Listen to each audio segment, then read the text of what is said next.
So, welcome to this conversation, which is presented as a collaboration between the Munch-museet, the Belgaux Festival, and Morgenbladet. I'm really pleased to have with me these two fantastic writers, and it seems so right to have both of them on the same stage. As you all know, Karl Ove Knausgård is a novelist and a prose writer whose six-part autobiographical novel, My Struggle, is sometimes referred to as Autofiction and the work of Autofiction. And we have Maggie Nelson here, whose work spans many genres, including memoir, criticism, autobiography, and the essay. She made her debut in 2001, and she has written numerous books, including one book which is entirely on the color blue, called Bluets. She's written a book called The Red Parts, Autobiography of a Trial, which is a memoir about the murder of your mother's sister. And last but not least, she's written The Argonauts, which won the National Book Critics Circle Award for Criticism, and which is now out in Norwegian. This book is sometimes referred to as a memoir, sometimes as author theory, as it says here on the back. And I know that Maggie doesn't really like the term creative nonfiction, and she has a better description of it, which is interesting prose that bears witness to fact life and the problematics of having a body in space and time. Which I think is a very good link between the two of them. So doesn't fit on the back of a book, though. Doesn't fit on the back of a book. It's not as catchy as a memoir. And so, Karl Ove, at your publishing house, you've decided to publish Maggie and the Argonauts. So we'll just begin with that. What is it about this book and about her writing that appeals to you? You know, when you read a good book,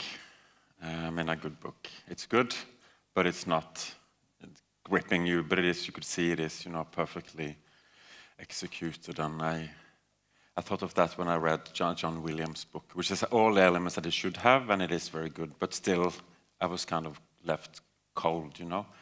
That's a question you have when you are a publisher. Often, this is good, but what is quality? And then when you read Maggie's book, there is no doubt it is a book about life and death, and you know that almost from the first sentence. This is, acute, and this is, yeah. And also another element that I really love is that it is so much, to me, so much resistance in it for me, and so many thoughts I never had. So it's a struggle to read it. And then in the end, it's kind of an extremely payoff, because it's like, this is also a very theoretical book. It discusses many things, and then in the end, it's like it becomes almost body, and it's an incredibly intense description of giving birth, which is of course life, but also death at the same time. And I never read anything about that so intensely, and I read it yesterday in the car in the Norwegian version, and that was the second time I read it, and I had tears in my eyes in the end, because it's so touching. So it has all those levels, So it's an incredible book, and yeah, I'm so happy that we could publish it. Thank you. That's very kind. Thank you. And we should perhaps explain a little bit about what the book's about. It's about your love for Harry Dodge, which is your partner, and making a family, having a child, making a family. And since Harry is fluidly gendered, it's almost impossible to tell this story without, on some level, taking part in a discussion on transgender and new family models, you could say. And I just wanted to ask you on the title, The Argonauts, what does that refer to? I think to most it's not obvious what it is. I know, since I published this book, people have sent me a lot of stories about Greek mythology and all that, which is fantastic. I love that. But the title doesn't have its lineage was through Roland Barthes, who was fond of the paradox about the Argo, which was the story Roland Barthes tells is.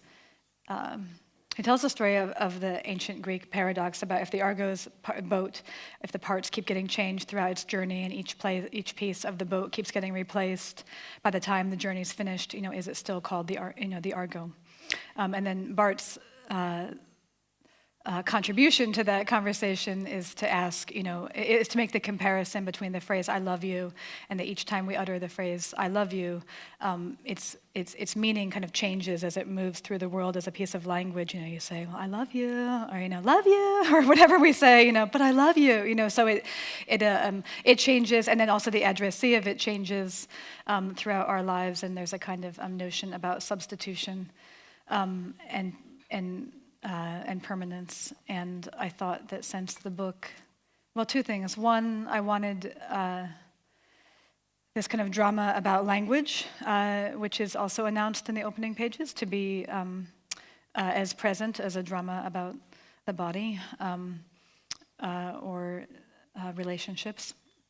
So I liked the fact that the phrase had a relationship to these conversations about nomination, naming, and its relationship to that which is represented by the name and how time changes that. And then also I wanted the title, I couldn't call it Argo because Ben Affleck made a movie called Argo, but I also really wanted, the book has a lot of other people in it in terms of citations and friends and references and philosophers who've meant something to me. And those people I thought of as kind of making a tribe, a kind of family of intellectual and intimate camaraderie, and I wanted a title with a plural, like as a tribe of people. So the Argonauts seemed like the better way to go.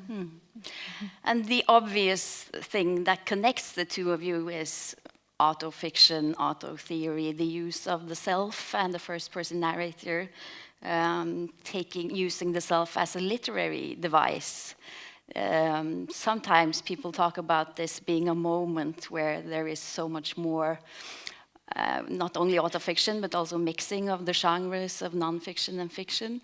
But do you come from the same traditions in any way? Or you write novels, you write creative nonfiction. How do you see yourself in this broader perspective? Karl Ove? I actually never thought of that when I was writing. I mean, I knew that I did something out of an ordinary novel, but I did it as a novel. So for me, this book is, there's some books that are very important to me and that I relate to. It's for instance, Hunger by Knut Hamsun, which is very much about presence and very much about self being dissolved in the presence. And Marcel Proust, which has this idea of the self that kind of almost becomes the world, I read someone saying that the I in Kafka and Proust had the same in common, that they were open. You could go enter it and leave it, and it was like it was. And I think that's much more the way I was thinking when I was writing than. This is in this tradition, and this is because of that. And so it's literature, basically. Yeah, I think probably less than, I'm sure there's some shared canon between us, but I think maybe less than that. What I always have responded to so much with my struggle books and, been, truly excited by in the way that very few things on the earth, maybe I shouldn't say this, but very few things on the earth make me actually really want to write.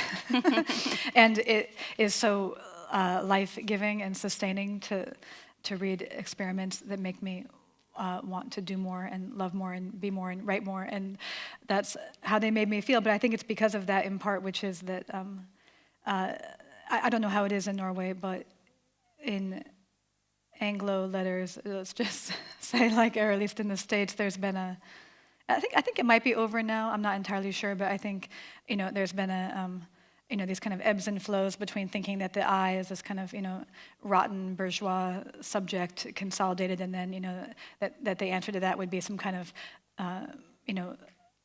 either spoken by a machine or an invisible communality, or somehow we could, erase that individual speaking position. And I've always been somebody who, I think very much like you're saying, and I think this is what I recognize in your work too, is that if you don't buy from the very get-go that the writing is consolidating an I, or that you instead have this idea of the I is open, I don't really, when I'm writing, the terms in which my work is talked about a lot is kind of self and world, or political, personal, or the intimate and the universal. But like, to me, those terms, they're kind of lethal to how to the actual project of the dissolved I, or the open I, which is the place of composition for me. So I don't. I think that part of why, say, in Bluets, I use a lot of philosophers, is I've always thought that the kind of people use the word philosophy as if it's, it's the demarcation of the world of grand cerebral theoretical language. But when you read Nietzsche, you read Wittgenstein, these people are like sitting around in a room going like, oh, now can my right hand give my left hand money? Or like, what if I, like these kind of, not all the time, but some very, and obviously Nietzsche was the one who talked about, all philosophy being autobiographies. There's a very long tradition of enmeshment in the ways in which there's a kind of orchestral speaking to oneself, which is also speaking to the greatest cosmological issues that there are. So I'm interested in that kind of enmeshment or entanglement. And this seems almost like a very strange question to ask, since we seem to have talked about nothing else since 2009. But I still want to ask it to you, Karl Ove. Why is the self a good literary device? Or a literary device that you want to use? Oh. We just dissolved it, though. Yeah, yeah.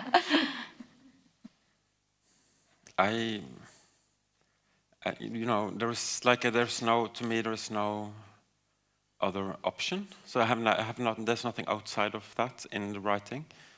I've never thought of that I'm using it to, But the interesting thing is that it can, maybe every writing practice can take you to places, but that can take you to places where you haven't been before. And that's writing. And it could do so in an essay, or it could do so in fiction. But I think my writing is opposed to is academic writing, because there is no risk. There is a language available, and it's waterproof, and you can't fail in it. You can make it bad, but you can't really fail. You can't make people want to laugh at you. But if you invest yourself in it, there's a risk, and there is something happening, and it is also more true because when it's almost every theory or every poem you read is also immersed in a situation, like in your book. That's what it is about. So, in how I read it, and I guess I could have used the third-person narrator, but that would be, it's.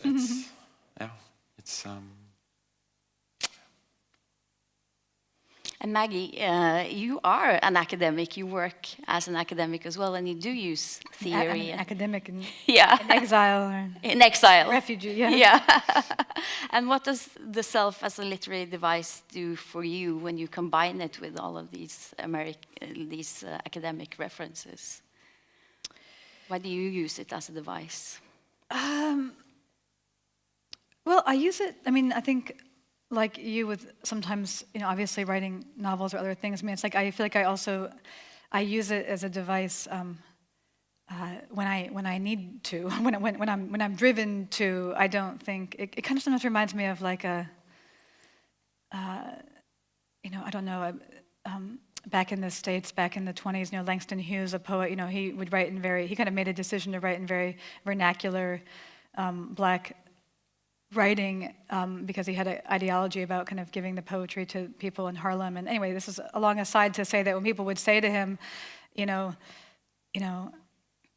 kind of like, it's so great that you speak as your natural self, and he would be like, I'm choosing this idiom, to do this thing. And I think that I've always been, actually my very early kind of, even early college life, I was, I never thought I would talk about your early college work so much because it was not great, right? But it ended up being very prescient in that my early work, my thesis when I was, just 20 was called The Performance of Intimacy, was the name of my thesis, and it was about confessionalism in literature.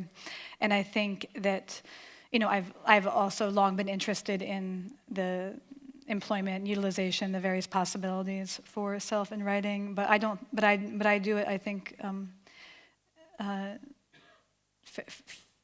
fairly, mindfully, in that some of my books are all more scholarly work, but I agree very much that I think about the risk that is that I don't know if I would locate the risk in having to be personal per se, because I actually feel more ashamed sometimes of my critical writing than my personal writing, which I think is a surprise to people who would locate shame with the intimate, but to me that's not the problem. I get more ashamed of wanting my ideas to be kind of as smart as they could be, because you can never really, every time you've said something, the next smart idea, it remains the next thing, and you have to write a book where you end it and you put 2 covers on it, and then as soon as it's done, you're like, oh God, that was the beginning of that thought, and you can only get to where you get to. But anyway, putting that aside, I think that, to me, in all the different kinds of writing I do, I have to locate where the risk is. And, we were talking earlier today at the newspaper about bad ideas. Sometimes the risk to me is in pursuing an idea that seems probably bad. Sometimes the risk is very literal, like writing about, like I was saying about the red parts, like writing about a murder in my family that was like literally fraught with danger in terms of a murderer still being at large. Seemed like a really bad idea, so I did that. And then, I think, so I think that there's different. It always is important to me to locate where the risk is, and sometimes it's located in the intimate, sometimes it's located elsewhere. Mm. Is that also a part of your project, seeking risk, Karl Ove? No, but I'm seeking what's important, what's really matters, and there is always a risk to go there for some. I don't know why it is, but if it's safe, it's like it is controlled and it is under control. I don't seek risk, but you could see it when something is at play in a text. You see it at once, and you want, that's what you want. Yeah. It's like you don't have to seek it, but you sure as hell know when it's not there. Yeah, exactly. Yeah. And how do you go about finding it then in your own experience? When you write about subjective experience, there are so many things you could write about, but of course you make a choice in all of those observations. How do you go about finding those risky parts? Yeah, that's very interesting, and maybe you could also have that same experience, that if you have a certain form, then you can say this, and that's what you can say in that form. And when you have another form, you could say it opens up in other places, it's like it is very much starting something, and then there is, okay, this is opening up, but not that, somehow, and that is almost like a gift from the form. I was thinking about that because those 3 books that I have read is so very different in form. Yeah, and I think that having a form is very, very, and form can be as loose and baggy of an idea as but with Bluets, say, that book, I literally stole the opening forms of sentences from somebody else, from Wittgenstein, so it was, suppose you were to begin by saying, like, those are the first lines of that book, that's Wittgensteinian formulation, so but I put those all on index cards, put them on my wall, and then I would have, I had like a list of stories on another wall about the color blue, and I would begin my writing day by marrying, one of those locutions. Like suppose I were to begin by saying with, a story, and then I would start the next number by picking a different one and doing that, and that was a kind of, you have all these tricks like formal tricks that allow you to tell stories, and sometimes, you need other people. Like I wrote the red parts, and it was a very painful writing process. I went to this murder trial with my mother. It was her sister who'd been killed. It was a very difficult time in my own life. I was about to move cities and had a bad breakup, and my mother and I were every day watching pictures of her mutilated sister on the big screen in a courtroom. It was just terrible. And I came back from the trial and wrote it in about 3 months after it to just kind of make sure I got it all down. But I felt like I'd shredded my heart into little pieces, and I gave it to my agent, and he wrote back and said, it's a little self-protective. Why don't you have another go at it or something? And I just thought, you've got to be kidding me. Yeah. So sometimes you don't know, like you feel like you've taken this enormous risk and it's just pabulum. It's not pabulum, but it didn't go far enough. So I worked on it in a horrified state for another 3 months and gave it to him. And then he said, I think you went 10% too far. And he circled the parts that he thought I didn't need, which he was, thank God, I took them out, right? So I think it's just, sometimes you can't see yourself because the thing about autobiography is you can only say what you have allowed yourself to know. And that's where I think formal tricks come in, because they can tell you things that you didn't yet know or weren't yet ready to hear. That's a psychoanalytic formulation, but I think it is true. So sometimes, writing is like a step ahead of you, and sometimes you're a step behind the writing, and it's like a dance, I think. And since we're on the red parts now, there are so many true crime books that deal with murder and stories about murder. And in writing this book, you came into close contact with that sort of a narrative around murder, and you were also interviewed your family on a show, a murder show. What did writing this and working with this material teach you about that whole idea of the murder narrative, which is so popular? Oh gosh, there's so much to say on that account. My aunt was murdered in 1969, and even though true crime is as old as the hills, when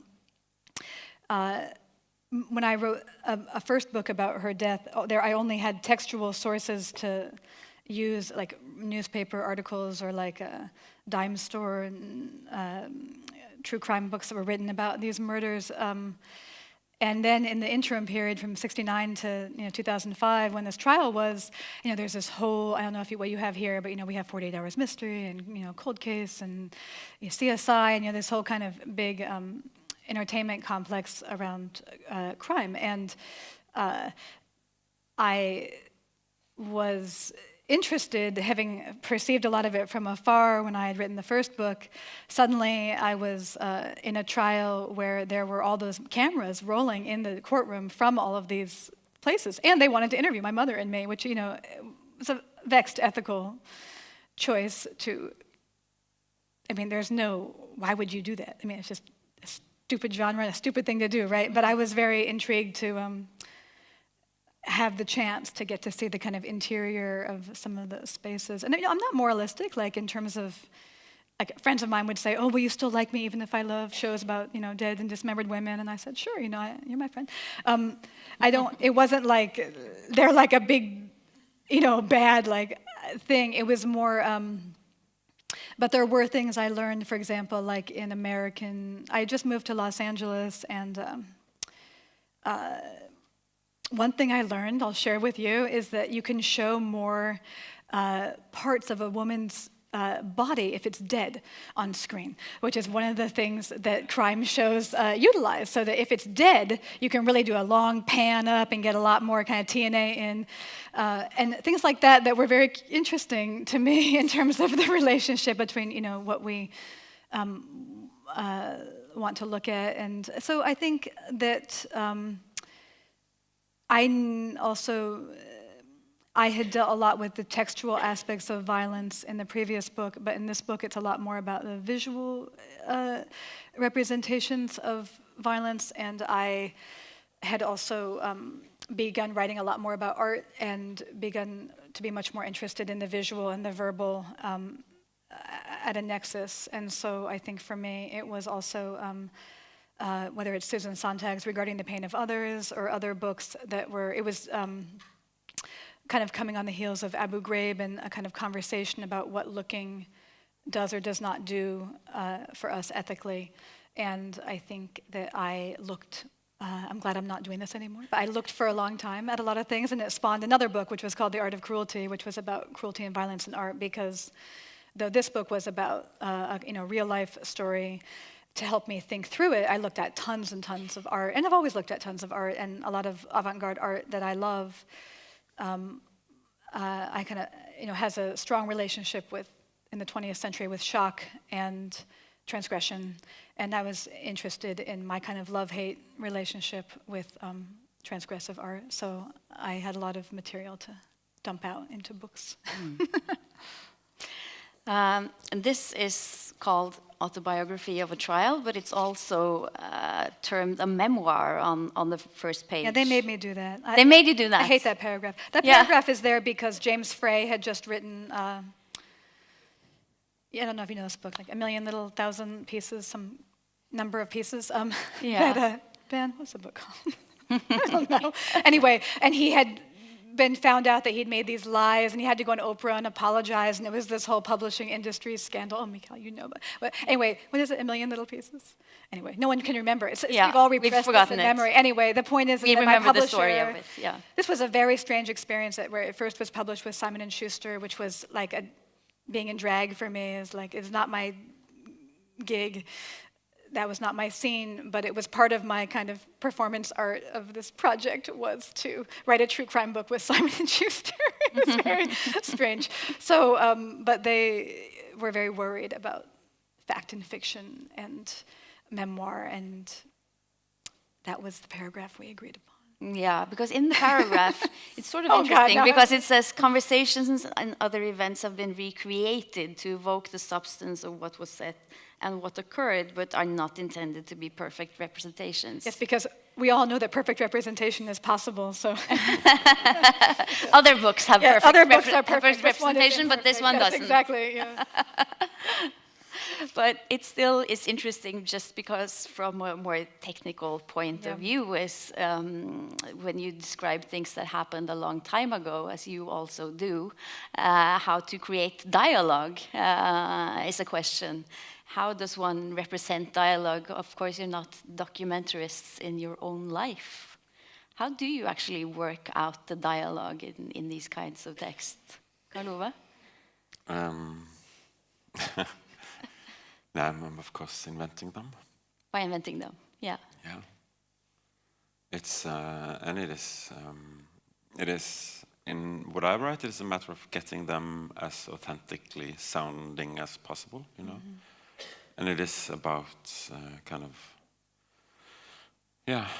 you try to hear that person and try to, and it's to me writing. I have been writing 2 books of fiction before I wrote this, and the interesting thing is that it was basically the same kind of experience, that I used the same kind of, that memory and invention, memory and fantasy are very closely connected. So when you write fiction, my starting point has always been memory, a landscape or a certain atmosphere or something, and so everything comes from memories I have.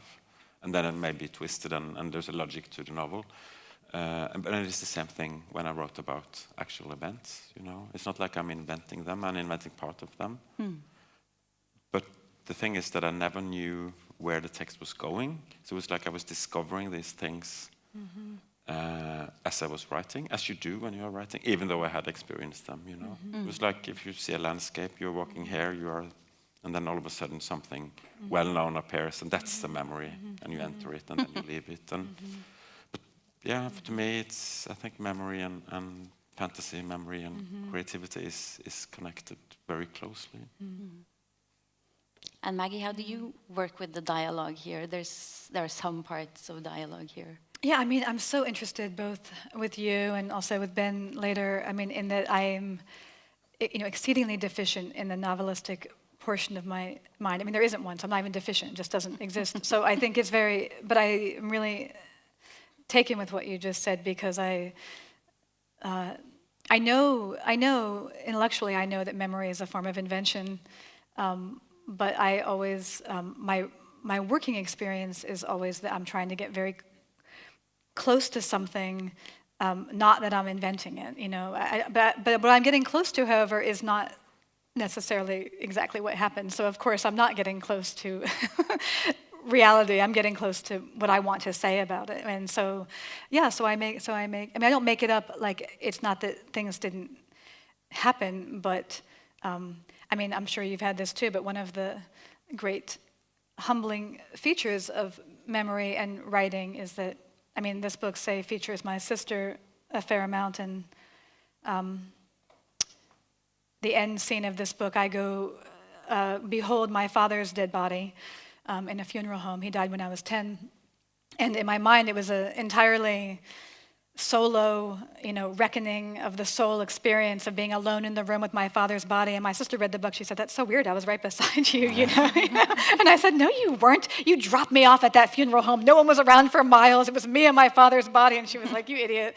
She's like, "I don't know why you'd remember it that way." So, I mean, you get very humbled in that, obviously what I was getting close to was my moment of reckoning with that body, and in which case there was nobody there. But that doesn't mean that I was correct,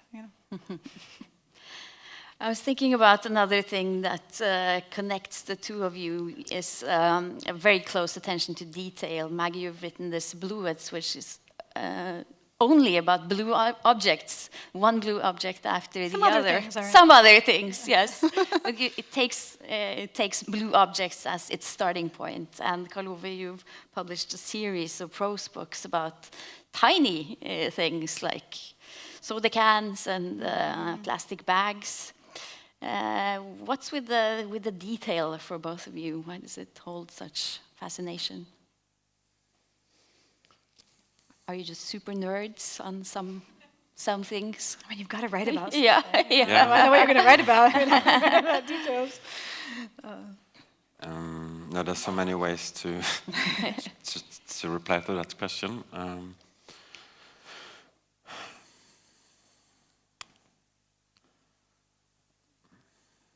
It's to me, it is a way to see things, and I thought very much as I'm very interested in painting and painters and that kind of representation of the world, and I wanted to do something like that somehow. So it's a matter of getting access to something through writing, because in writing there are so many things, but there are also a distance in it. It's not you. It's a form that reflects, and comes back to you, and then you change, and then come back to you, and then you are seeing something you haven't seen or thinking something you haven't thought before. It's just a meeting you and the form. And if you're looking at something, that's what happened. That it kind of changed a little bit, and then the text also is something in itself, But that's one reason. Another reason is more kind of an existential thing, feeling that I have no presence in where I am,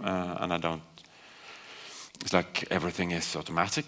I just walk through the world without noticing it. I know that it's there, I know that it is precious, but I don't really care, and I could be living in this, having this wonderful garden, children, trees, life, and being depressed. Doesn't care about it, it's nothing. So writing about it is a way of, elevating it so that you can see it, but also is giving it a value. And the third thing is that it is interesting in itself what we give value. There is something that is very, very high value, and it's something that has no value at all. But in the world, they are at the same level. It's we who make them into what they are. And that's a basic insight all writers and all painters and everybody who does this have, that the world is invented. We invented it, I think. I mean, not the writers, but we, through language and concepts. You're nodding a lot, Maggie. Is this also how you think about? Yeah, no, I love all that so much. I think it was put so well. I don't have much to add except for I guess what I was nodding a lot to, which tells you about my mental state, is that curiosity and attention to detail and caring and then caring enough to re-represent in language has its shadow, which is, not caring, like you're saying. And I think that when I wrote Bluets, it was my most explicit. Well, actually, both the Bluets and the Argonauts. Actually, I've been very interested for a long time in the fact that, I guess, neurologically speaking, trauma or negativity imprints more strongly upon us than happiness, grace, joy, pleasures, and after writing these difficult books about murder, which were it was very difficult, but in another way, it's very easy to just head to the hardest, darkest place. It's like, there it is, it's a big gaping wound, let's go, right to the center. But with Bluets, I started it I was reading, say, Shonigan's The Pillow Book, and was very interested in a kind of different tradition of writing that took, like Autumn is as well, where you try and her pillow book is, the horses that came today, and then a long description of the horses, and then it's like, things that I hate in the rain, and so I was very interested in that form, and I thought to myself, well, what do I love? Like, what would be, if I were to summon any curiosity about beauty in the world, what would it be? And I had this long-standing love of the color blue, and I had collected blue things for my whole life, and so I kind of made an assignment in a way to recognize beauty, lest it pass me by in the ways you're describing, to write about one every day. And it quickly became a book all about pain, which also tells you about either the relationship between beauty and pain, or me, or both. So it was an interesting project. But in the Argonauts, I also felt as though any family or conflagration of humans is going to have its share of strife and its share of love, and I also felt like I wasn't missing the love, I was encased in it. Like, we are encased in it, right? It's everything. But I did not know, as I say in the book, what the relationship is between writing and happiness, or writing and holding, so that book was an attempt to do the same, there's also just one quote I just want to say, because I love this. In the Bluets, William Carlos Williams has a poem called The Last Words of My English Grandmother, and her last words, she's looking out the window in the ambulance, and she says, "What are those fuzzy things out there? Trees? Well, I'm tired of looking at them." And then they get to the hospital. But what I love about that, and I quote it in the book, is that, because there's a lot about suicide and despair in Bluets, is like, you've got to be interested, like Laurie here was, right, like in those fuzzy looking things out there, and that they're trees, because when you don't, then you're tired of looking at them, and then that's it. And you mentioned family just now, and that's also a thing that connects you. The Argonauts is about being pregnant, having a child, having a family, and Karl Ove's seasonal series is also a letter to your unborn child. Yeah, and that's interesting, because in your book there is a I comment. know, A comment yeah. about I know, really? sorry about that. There's a comment No, directly. it's about someone. Yeah. Someone. And this was before I think I started Yeah. my project. I was writing it. Right. It's about writing to an unborn child, or to a little child. I say it's always kind of I don't know what the word I use is, creepy or something, about writing letters to you. But then I proceed to write one, so we're on the same page again. No, that's... Yeah, but and I think for you, Karl Ove, you think there's a little bit of a lack of writing about the experience of being a parent. Is that right? What do you mean? Yeah, that you wanted to write about the experience of being a parent because it's not so present in most literature. Yeah, I think, no, it's not that it's not present, but it's like it's a bit unworthy to write about children and relation to children. It's not like it's not Hamlet or great. It's very very little in a way. And it's the same. I was speaking with Vanessa Baird, and she's a Norwegian artist. She's absolutely brilliant. Yeah. And she was talking about that lack of, where's the children in modern art? They don't exist, you know, there's no space for them, and that's such an important part of our lives. And also that it is, if you sense that something is underrepresented in literature, it's just want to go there and to write about it. And it's not underrepresented, but it is somehow in my reading. Yeah. And then it's also that by doing that you are creating it. So it wasn't there before, but it becomes when you are writing about it. Yeah. I guess maybe that's. Yeah, I mean, I think that what you've done, you know, will be long remembered as, you know, a huge change in that, precisely because what you were saying about, like, it's not your fault, but whenever people say, like, you wrote a book about family, I always go, like I get like a shiver. And I think it's because also what the word family, especially in my country, connotes, it's not just about, you know, heteronormativity or anything like that. It's more about the privileged term by which we understand all relation on the earth. And I think that the minutiae, even though it's not the quite right word, but the kind of human drama of like finding the missing shoe or all these things that can take so many pages, you know, how do I say it? It's like you said before, it doesn't revalue it as like, look, this is great subject for art too, but, you know, nor does it, you know, I mean, obviously it takes the time, so it's neither diminishing it, but it's just it's a beautiful act of presentation. And I think in that way, people have asked me a lot with the Argonauts, like, what were you trying to do with like telling this birth story or something? And, you know, I mean, sure, maybe in the back of your mind, you might notice when something's underrepresented, but really you're just noticing extraordinary and ordinary experience in life and hoping to pay homage to it in words. And so it would be natural for you as a writer, especially of an autobiographical variety, to try with everything, you know. And then you also have these concepts, you know, that just by existing has ideas about the world in them. And I think, you know, identity, your father or mother, children, all those kind of words is very narrow. Because if you start to write about them and if you start to go into detail and day by day, they disappear somehow into something else. It is, and it's floating, and it's, you know. And I think at least that's what I want to do when I'm writing, is to go beyond the concepts or that way of thinking. And I think literature could do that. It's, you can't really do it in many other ways than that, I think. And yeah. When I was preparing to come here, I was reading some interviews with Laurie Anderson. I'm going to tell you this because it's her wisdom, which she has so much of, but I'm never going to forget this, so maybe now you won't either, along with her 3 rules. But she said, it was some kind of dumb interview question, like, what do you think when you look in the mirror? What's your favorite feature? And she said, you know, when I look in the mirror, I think, not bad, not me. And I love that so much. I think that's what you'll never hopefully forget. Not bad, not me.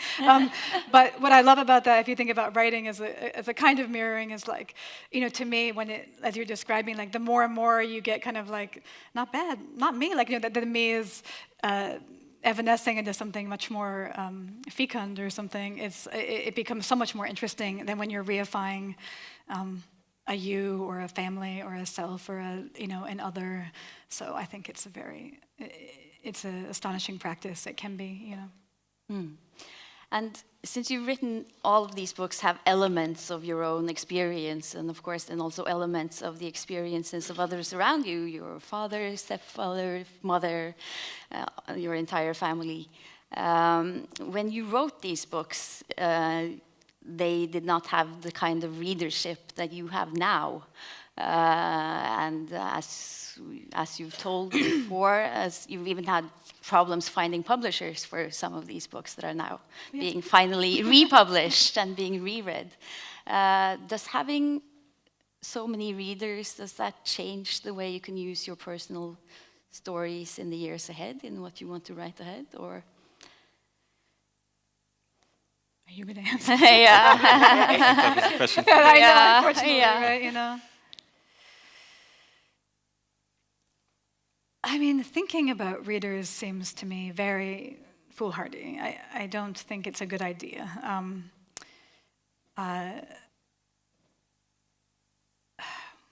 There's so many things to say. I mean, I get exhausted with kind of shooting the autobiographical wad for a little period of time and then living in the wake of what I just did, which makes me think I'll never do that again.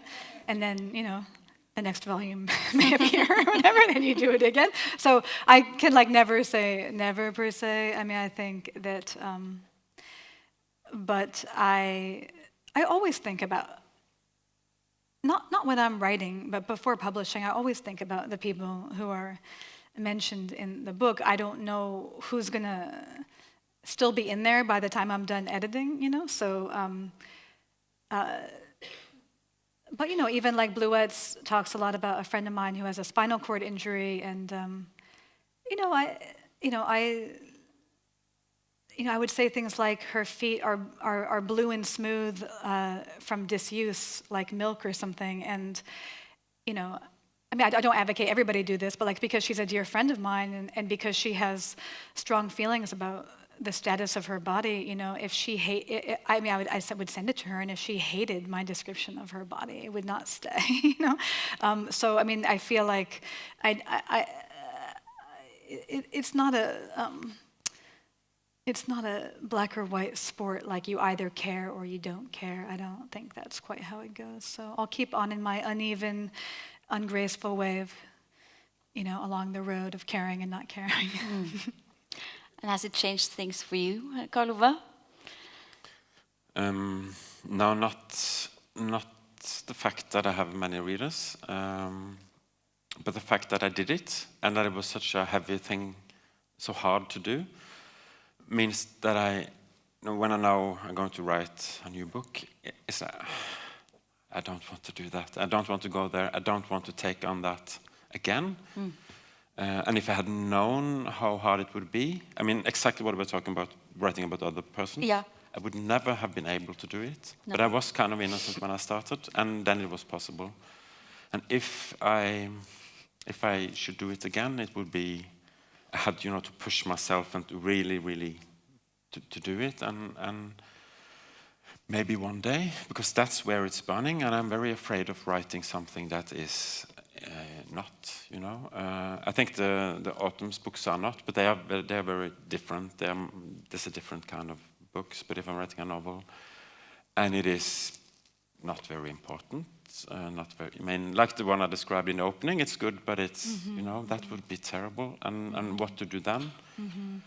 Could you cut off your left arm again and do it or not? I mean, that's a kind of a dilemma, I think. But I don't have.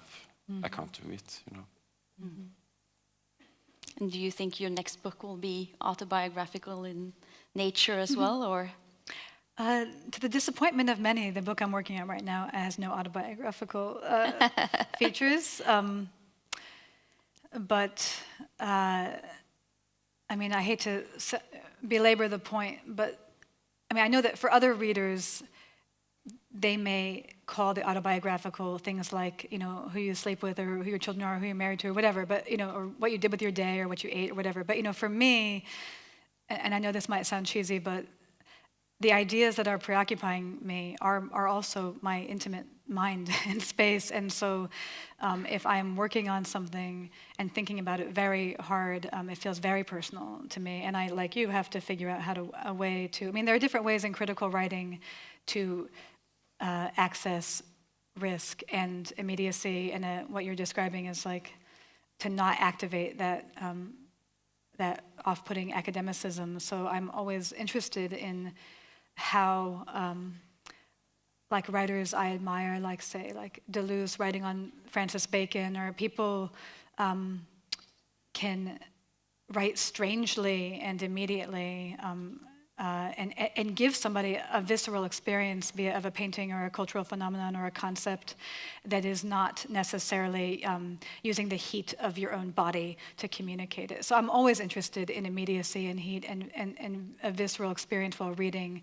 But to me, in some ways, it's more of a challenge to do that without kind of getting down and dirty. Yeah. You know?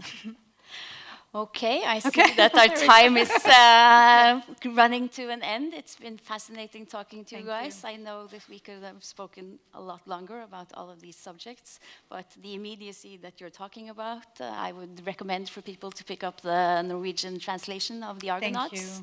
And we're waiting for more books in Norwegian. And of course, you can always buy all of Maggie's older work in English as well. Thank you so much. Yeah, thank you so much, both of you. Yeah, all right. Thank you.